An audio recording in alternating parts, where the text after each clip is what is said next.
Today we're going to be talking about narcissists. Specifically, how can you spot a narcissist? Hi, welcome to Low Zone Channel. We talk about ways to stay motivated and inspired with our daily videos. Click the subscribe button and hit the notification bell for more updates. This is a question that I get often. I actually got this question recently in a session, and I just thought this is a really good topic to discuss because for those of us who are healing, who are survivors, as we start to make progress, we don't want to end up back in another relationship with a narcissist or another abusive relationship. So we find ourselves asking, how can I avoid that? How can I make sure I don't end up again back with another narcissist? We might feel like we have a tendency to just attract these people. We might wonder, what is it about me that the narcissists always seem to find me? Do I have a sign on my head that I am, come and pick on me, like I'm the person for you? If you're a narcissist, if you've got emotional wounds and problems, come and date me. Is that what I have written across my shirt? We start to feel that way because we feel like we've been in these relationships with these bad boys or these mean women. Again and again, we keep getting into these relationships with these people who end up having our best interests not at heart and end up using us and abusing us. This might not be physical abuse. In fact, some of the worst scars come from the emotional abuse, the deprivation, the neglect. So I was out riding my scooter at nighttime, just getting some fresh air. And there were these people on the street. I live in a busy area in Chicago. And there are these girls talking. And this girl says to her friend, she says, "Well, I'm a really good judge of character." And I heard that phrase, and I've heard that so many times, and it made me think, she's a good judge of character. So many people say that, but I work in this industry as a professional with people day in and day out. And I can tell you, there is no way to detect just by meeting someone automatically if they are a narcissist, if they're a dangerous person, if they're a psychopath or not. Because sure, empaths tend to be loving and they care about other people, but their traits can be faked. They can be mimicked. And there are actors who are just absolutely phenomenal at appearing to be something they're not. That's why we pay big money to see these really talented actors. In fact, there's some actors like Gary Oldman and Melissa Leo. You may have barely even know their name, but if you see a movie with them in it, and you've probably seen many, you don't even realize they're in the movie because they're so good. They can blend in and become any person virtually. And there are psychopaths, there are narcissists that are all around us that can blend in the same way. In fact, if you're sitting at a table with 5 of your friends, at least one of those people, statistically speaking, is probably a narcissist. Even more are metaphysically dangerous in some other way because they may have some other disorder or some other psychopathy that made them not a good choice to be an intimate partner. So how can you keep yourself safe when there are so many people who are so dangerous to you?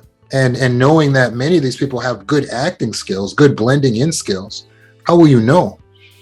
In fact, your efforts to detect who's who don't stand a chance because these narcissists have been practicing since infancy their craft. That's longer than the best actors in Hollywood. They've been practicing since birth how to appear to be something they're not. So how can you actually detect a narcissist? Well, what I want to do is actually elevate the conversation so that we can understand really what we're talking about when we use this term narcissist. In popular psychology, this term has just been used and is getting overused to the point where people are pointing at everyone and anything that they don't like and saying, well, that's a narcissist and that's narcissistic. So a more accurate term that I like to transition to is egopath. because in pop psychology, we use this term empath, and that term doesn't actually come from science. It comes from science fiction. But it's a really good term for people who are led with empathic energy. An empath is someone who feels the feelings and emotions of another person. They're empathic or empathetic, which both have the same meaning. And an empath is someone, though, that can become actually overwhelmed with other people's feelings, other people's thoughts, other people's problems, to where they start to lose themselves, trying to help people, take care of people, and please people. They can try to perform at high levels so that they can get some type of love, some type of affection, some type of attention and validation, because they don't have that love, affection, attention, validation from within. So these empaths can actually end up losing themselves trying to be everything for everyone. The narcissists, as I'm referring to as egopaths, are the opposite of the empaths, but they come from the same origin. It comes from a place of being a prisoner of war, being tortured, and or having parents that are emotionally immature. These emotionally immature parents, who themselves are egopathic, or a combination of having an egopathic parent and an empathic parent, raises you in a household that is unhealthy. Depending on how egopathic your egopath parent was, they abuse the children emotionally and mentally. On top of that, possibly physically and sexually as well. So these egopathic characters, these narcissists, are very dangerous to the child, and the child then develops in a way that typically is unhealthy. So the child will learn, in order for me to get the love that I want, I have to become either egopathic myself and be all about me and kill everyone else, destroy anyone else, manipulate anyone in my path, or I have to become that extreme empath because I don't want to give up love and I don't want to hurt anyone, and I have to give up myself. So I'm going to give up my ego. I'm going to lay down. I'm going to be that doormat, and I'm going to allow people to get whatever they want from me. I'm not going to try to protect myself. And as a result of being that type of person, they get victimized again and again and again in their lives.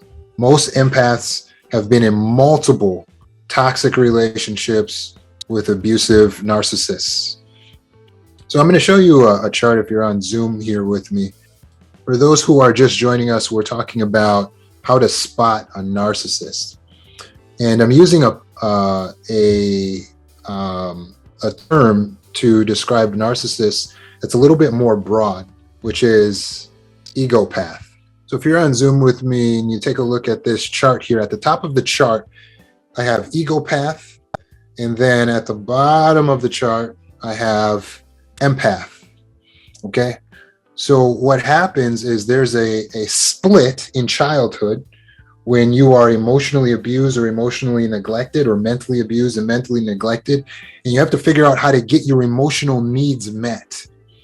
And so many children will split towards becoming narcissistic. They become egopathic, and they go that direction of an egopath. And many go the opposite direction, and they become hyper empathic, and they give up the ego to survive. So you can see how this seems logical from a child's perspective, right? If I just give up my love for other people, my concern for other people, then I can manipulate to get the love that I want, such as I can throw my brother and sister under the bus and say that they did this and frame them for things, right? And that way mom and dad will like me above my brother and sister. And that's how that narcissist is born, that villain is born. Whereas for the empathic persons, which is most of us here in this session, decision, a choice in childhood, this could have been before you even had your memory. It could have been at 2 years old or even less, that you would do anything for more love, which was an emotional need. And so you're willing to give up the self. That means you're going to hide your emotions. It means you're going to stifle your thoughts, stifle what you want, not admit to who you truly are, and just become anything you need to be in order to please your parents or to please the caregiver. because for you, the most important thing was to get some of that love, get some drops of validation or affection. And so you went that empathic route. Now, right in the middle of this chart, so at the top we got egopaths, the bottom we have the empaths. Right in the middle of the chart is balance. This is where you're headed to when you're trying to heal from CPTSD. That's complex post-traumatic stress disorder. Where you're trying to head is to this balance, actualization. An actualized person is neither egopathic or empathic. They are a little bit of both. They have the perfect balance. Do we want to have some egopathic traits? Well, you need to have a strong ego to be healed. The reason why you are victimized again and again and again and again, and you end up in relationships with narcissists again and again and again and again, is because of your small to non-existent ego. You do not show up as a whole, complete person. You do not show up with strength. So in order to become actualized, you must actually rebuild, re-strengthen the ego so that you have a full, complete sense of self, and you are viewing the sense of self as equal to your sense of everyone else. Does that make sense?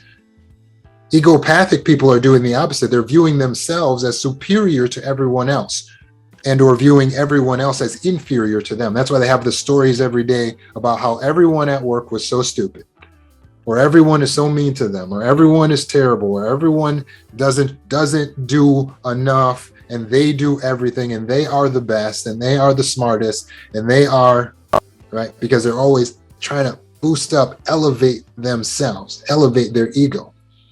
So they use tactics against you as the empathic person to enslave you to them. Ultimately, what they're looking to do is to create a dynamic where you're in a relationship with each other and you're relying on them for something, but they can be above you. It's very important for them to be, in their minds, superior to you. So they try to create a dynamic with you where you feel like you're getting some validation, you feel like you're getting some love or some value from being in a relationship with them. But meanwhile, they will rob you of your natural resources. And that's the goal of a narcissist, is to rob you of your natural resources. Natural resources, by the way, are your time, your energy, your attention, your affection, your body, your looks, your presence. All of those things are very valuable. You don't even see those things as valuable because you have no sense of self. You don't know what you have to offer. So you feel like, oh my gosh, someone loves me. Well, this is great. I'll do anything for this. That's because of not having your ego intact. So you're happy to get any type of love, and the narcissist is like, perfect. This is the perfect prey. So if you're taking a look at my chart here, actualize is in the middle. That's balance. That's where you want to head. When someone is a number one or a number one on either side, or a zero, or they're actualized, I consider them to be healed. We're trying to move you towards healing. So you want to be either exactly balanced between having a strong ego and strong empathy, or you can be slightly higher in ego, or you can be slightly higher in empathy. Both are acceptable. Outside of that, we start getting to unhealthy areas. So a level 2 egopath, we wouldn't necessarily call them a narcissist. And that's the importance of this chart, to understand that this is a spectrum of graduality. So when you go up from level 1, you got a strong ego, but you go to level 2, now you have someone who is ambitious, they're hardworking, they have a strong sense of self. They do have a capacity to show empathy, to show care for other people. But they do tend to favor things that are for themselves. They favor the self. They have disfavor and displeasure toward other people. You may hear them say that they have a disdain for other people. When you go up from that, you're getting into dangerous levels now. A level 2 egopath, you wouldn't even necessarily consider them to be a narcissist. Whereas at level 3, they're one step from having narcissistic personality disorder. You know it's a disorder when it creates an interruption in your life. That's when you know it's a disorder. So on the other side, empaths are at a disordered level, CPTSD, when their complex post-traumatic stress actually disrupts their life. It keeps them from being able to make as much money. It keeps them from being able to have friends, have relationships. It keeps them from being able to advance in life. Does that make sense? So that would be a disorder because it's disrupting your life, your relationships, your career. It's the same for narcissists. When they get to the point where their narcissism actually disrupts their own lives or the lives of others, it is now a disorder. And that's where you get narcissistic personality disorder. Examples of that are they're hurting people to the point of driving those people, so to speak, mad, where they're going to the hospital or they're getting put on medication. They're using gaslighting and lying and manipulating. They may be doing crimes that would put them in jail or behind bars. They've gotten to a point where they're willing, in order to kill and destroy you, they're willing to actually sacrifice their own selves and their own well-being just to hurt the other person. And that's where you have someone at a disordered level. That next level down to being a level 3, we would call them a narcissist, but they would not be diagnosed with the disorder, right?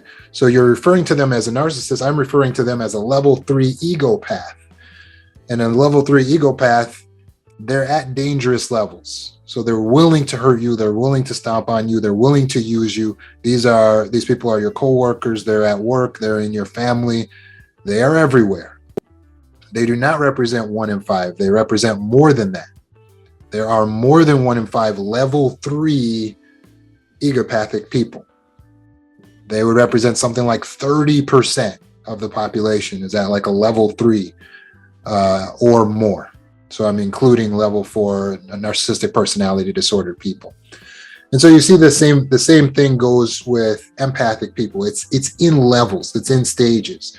And so when you get down to a 3 and 4, the empathic person is at a dangerous level where they're prioritizing other people's emotions, feelings, thoughts, desires above themselves. So they're living their life basically like a slave out in the world, just trying to please everyone all the time. And since that's not sustainable, that's how it starts to creep into becoming a disorder. And they can end up crashing, losing their lives, developing mental disorders as a result. So hopefully that starts to shed a little bit of light on how this really works. When we're talking about narcissists, what we're really referring to is egopathic people on various levels. So now this brings us to our original question. How in the world do we protect ourselves from these narcissists? How do we spot them? Well, going through life thinking that you have a psychic ability to judge people's character, that's not real. I know it's popular to say that and to think like that, but you can stop. You're not a good judge of people's character. Because if I work in this industry and I can walk up, meet someone face to face and have no idea if they are a narcissist or not, I don't think there's a chance that you, not working in the field of psychology, are really going to walk up to people and just know. It's not going to happen. Occasionally it could happen. Occasionally you can make a good guess. When people say I'm a good judge of character, what they really do is they just generally decide that everyone is dangerous. And then when they're proved right, they say, yeah, I'm a good judge of character. I knew that person was dangerous. But really, they have no idea what they're doing. So it's better for you to recognize that no one knows. It's energy. A person's thoughts and emotions are energy. You do not really know. Someone manifests their character over time through actions. People manifest their character over time through actions. So you can start talking about someone's character when time has passed and you've seen action after action after action after action. Then it's reasonable that you might say, I think this person is a little bit egotistical, or this person is a little bit traumatized. Then you can start to get some ideas of where a person's character is over time, demonstrate through action. You're not going to walk up to someone and say, oh, I'm a good judge of character. I met them over dinner and I know. You have no idea what you're talking about. There is no way to know. People make mistakes all the time on trying to determine if someone's a narcissist or not. So how do you know if they're a dangerous person, if they're a fake or a counterfeit? Well, look at how you determine if a dollar bill is a counterfeit. For instance, the $100 bill. They have special pens. These pens, they use to mark the bill to determine if that bill is a counterfeit. How do these pens work? Well, these pens are iodine pens. The iodine in the pen, if the paper is derived from wood, will leave a black mark on the $100 bill, exposing it as a fraud, as a counterfeit. Because real $100 bills are made on fiber-based paper. So if you mark them with this pen, it will not leave a black stain. So by using this pen and seeing how it interacts with the material that this bill is made out of, that's what exposes what it really is. Likewise, me telling you how to spot a narcissist is not me giving you all the traits of a narcissist, because you cannot get all the traits of a counterfeit bill. There's so many different ways to be a counterfeit bill. There's a lot of different ways to be a counterfeit person. They come in all shapes and sizes. There's a lot of different ways to be a dangerous person. What you have to do is you have to become the iodine pen. You have to have a way of determining through your interaction, exposing what they truly are. So how do you do that?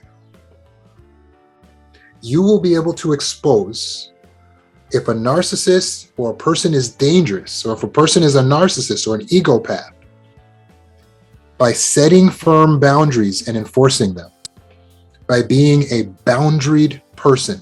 That makes you an iodine pen. Here's a great place to start. Stop being nice. Don't be so nice. Niceness is not a characteristic you should aspire to. Nice is defined in the dictionary as agreeable. That's not helpful. Being agreeable can be false. It can come from a place of manipulating people. In fact, people pleasers notoriously are manipulators. People pleasers aren't telling you the truth. People pleasers will say, "Oh, yeah, sure, yeah, yeah, okay. Oh, yeah, sure, yeah, oh, yeah." They're smiling, going along with the plan, and in their inside, they're like, I hate this. That's false. Don't be false. Don't be nice. Stop being nice. Be kind. Be a kind person. Kind is defined as generous in the dictionary. A generous person comes from a place of abundance and power. So they give of their kindness out of love. They're motivated by love. Someone who's nice is either motivated by manipulation or fear. So you're being nice because you're afraid that people won't like you or they're going to abandon you. Stop that. No. Or someone who's nice, oh, they're being so nice, but they're really just trying to use you. Stop that. No. Don't be nice. Be kind. Stop being nice. Be a boundaried person. Be a principled person. A nice person will feel the need to give money to every beggar. A kind person won't do that, but they will set up a hunger drive and feed the homeless. That's kindness. So there's a difference between kindness and niceness, and it's subtle. It's deep. You're going to have to not be a superficial person to grasp what you really have to be. Your deepest motivation needs to be love. Okay, and you need to be motivated by dreams. Egotistical people, the egopaths, have that over the empaths. They know how to have a vision of the future and move towards it and accomplish their goals. They accomplish their missions. They're awake. Narcissistic people are not excused. Just because we say it's a disorder, they're not excused from their actions.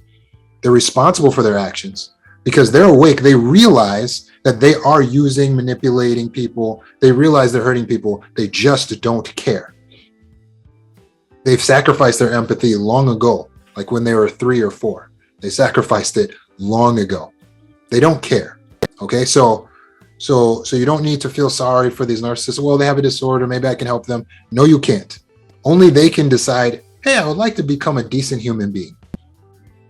Nobody can help them to be a decent human. They have to make that decision for themselves. Hey, I think I would like to become decent. Meanwhile, for you as an empath, you need more of an ego. You need to become more self-aware and self-focused so that you actually recognize, I'm a human being too. I have something to offer here. And these natural resources have to be protected. When you realize that you're important, you realize you have something to protect. What are your natural resources? Time, money, your attention, your affection, right? Your energy. These are your natural resources. So you have to look at yourself like a sovereign nation that has natural resources that other enemy nations are trying to plunder. It is your job to protect your natural resources. So how does a nation protect their resources? They put up borders. What are borders? Boundaries. You have to have strong borders. And what do they do to the borders? They enforce their borders, don't they? They have border patrol, border protection, right? Countries enforce their borders to say, hey, if somebody tries to come in here and take our resources, they're going to get a boot in their butt, right? That has to be your attitude. If you want to become an actualized person, you want to be able to detect narcissists, you have to become a boundary person with strong borders. How does this work? The reason why narcissists are attracted to you is because narcissists put feelers out and they're testing people. They test everyone. They test me, they test you, they test the guy down the street, they test police officers, they test everyone. It's just that when you took the test, the results came back as, ooh, this person's a good victim, good narcissistic supply. This person's an easy prey. That's why you end up in relationships with narcissists, because they're running tests. In your daily life, they are running tests. Have you been spotting the tests? Be aware. Your boundaries will be that iodine pen to expose them. How does this work? The narcissists are testing you. How are they testing you? Jokes. They'll make little jokes at work. You guys are socializing, you're out at a bar, they make little comments, little jokes. Sometimes it'll be at your expense. Sometimes it'll just be an off-color, inappropriate joke, like in a work situation. But they want to see how you respond. It is a test. They are aware. They are looking for prey. They say, who can I control? Who can I use so that I can go in and plunder the natural resources? I need someone without strong boundaries. So they're looking for those people who are like their little siblings that they used to beat up on.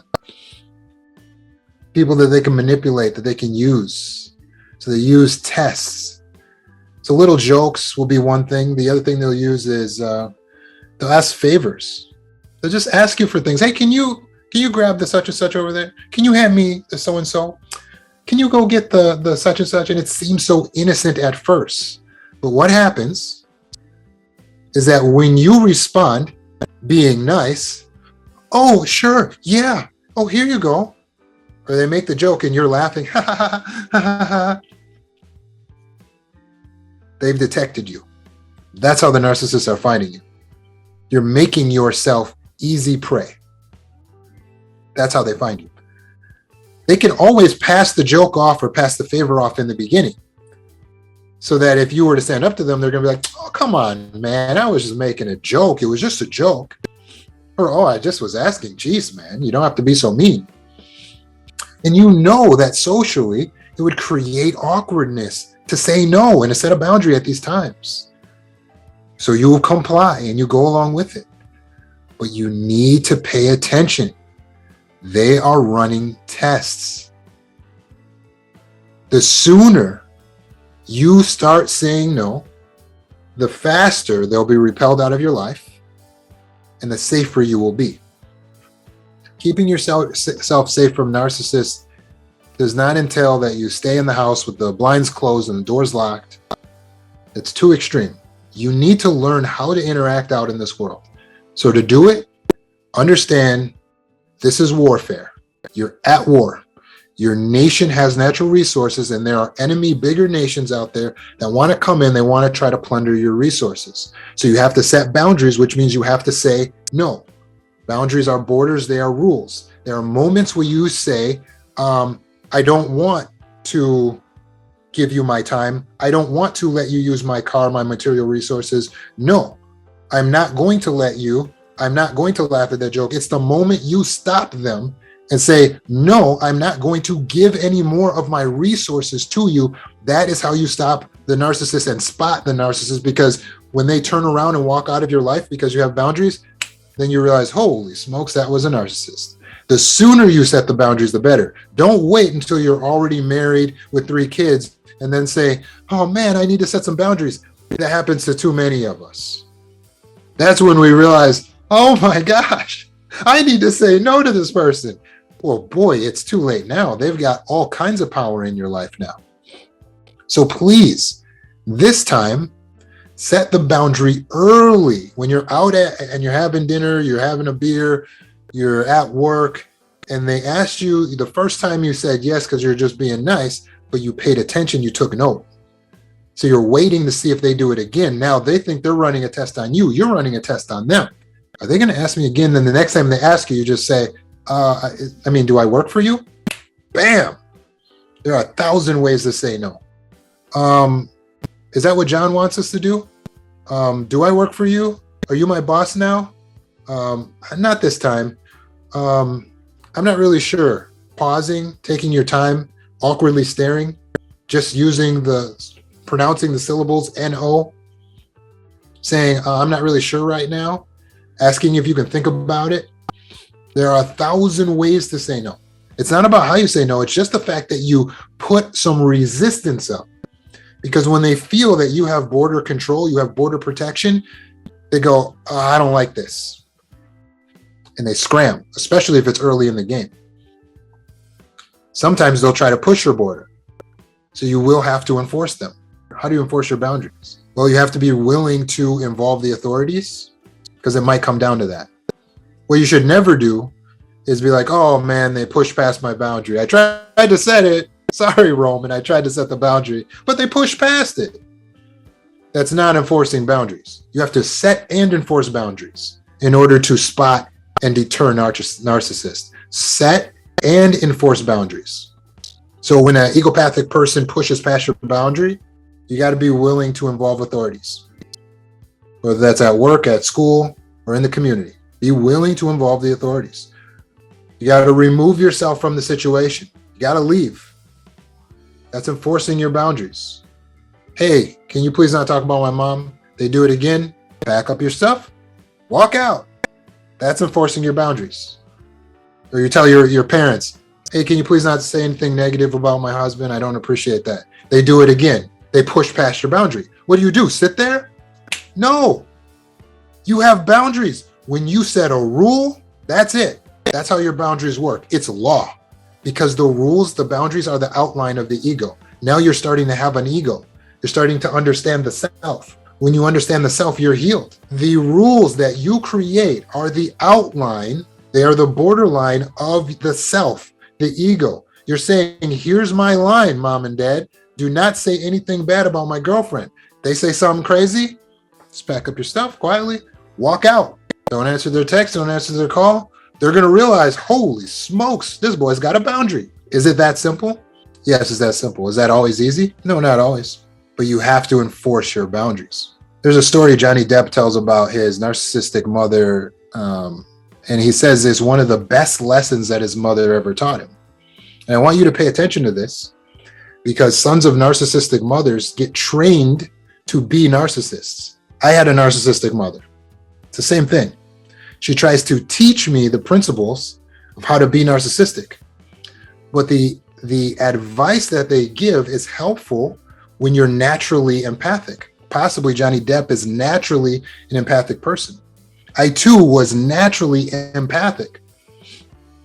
So I remember I was in the same situation, and the same advice that his mom gave him, it's the same advice my mom gave me, because he was getting picked on by bullies. He goes to his mom and says, "Mom, I'm getting picked on by these bullies. What do I do?" His mom says, "Go up to that bully, go up to the biggest bully, punch him right in his face, and you'll never be bullied again." And Johnny Depp says, "Yeah, I took the advice. I went up to the biggest bully, bam, punch him in his face, and I was never bullied again." Why does that work? It's advice on how to deter narcissists from a narcissist, because they know. So I did the same thing. I went to my mom. I was crying. I'm being bullied. And my mom said, you don't come in this house, blah, blah, blah. You don't get bullied. You win those fights. So you go out there, and anybody that's bullying you, you look them in the face and you punch them right in the face. She gave me the same advice. But I was too empathic to really hit someone in their face. To this day, I have never been able to do that. But what I did was I grabbed the guy by his arm. He was calling me names. I told him to stop. He wouldn't stop. So I grabbed him by his arm. I swung him around, swung him down on the ground. And I'm watching this guy rolling in the wood chips. I'm thinking, man, this is some extreme actions to take. The guy gets up. I went to school with him from that point all the way through high school. He never called me another name again. More than that, I was also never bullied again. Now, how does this phenomenon work? It's not that you have to actually go out and enforce violence on people. That's not the actual answer. What it is that after you do that, you realize you're capable.